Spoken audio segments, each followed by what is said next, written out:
Welcome back for our Week 9 IDP Start sit breakdown, and this time around, we are wrapping up our positional coverage by looking at the defensive line. Our first player is a powerhouse who is dominating pressures and forcing turnovers, setting him up for an elite DL1 performance. And we're going to kick things off with the reigning Defensive Rookie of the Year, the Rams' Jared Verse. Verse has been absolutely relentless, and his high pressure rate is finally translating into elite fantasy production. And his stats through Week 7 speak for themselves: 4 sacks, 3 forced fumbles, and 17 quarterback hits. And this type of IDP production is why he's locked in as a top 5 defensive lineman. This week, Verse faces the New Orleans Saints, who are a top-tier matchup for opposing defensive lines, ranking high in pressure and sack rate allowed. And the Saints are struggling to protect the pocket, and with Verse opposite of Byron Young, he is due for a multi-sack game soon. You can treat him as a strong DL1 start, especially coming off the bye week, and including the Saints this week, Verse has the 49ers and Seahawks, who are also top 10 DL matchups to take advantage of in Weeks 10 and 11.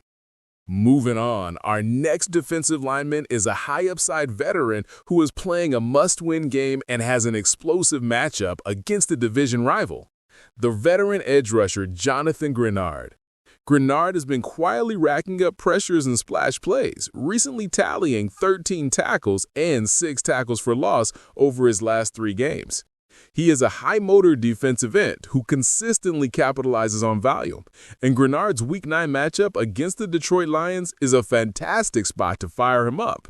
Detroit has allowed an average of 3 sacks per game to opposing teams over the last 3 contests. This soft line play will provide Grenard with plenty of pressure opportunities, giving them one of the highest sack upside ceilings on the week. And what really makes him truly valuable is his 3-week outlook. He is looking really solid with 2 more top 12 defensive line matchups versus the Ravens in Week 10 and the Bears in Week 11. So in the end, Grenard is a high-motor, must-start defensive end with multi-week, high-end DL1 potential. So get him in your lineups if you got him. And to round off our list, we're diving really deep to find a defensive tackle who is absolutely dominating and set for a nice Week 9 DL outing. We're talking about the Chargers' defensive interior player, Justin Eboy.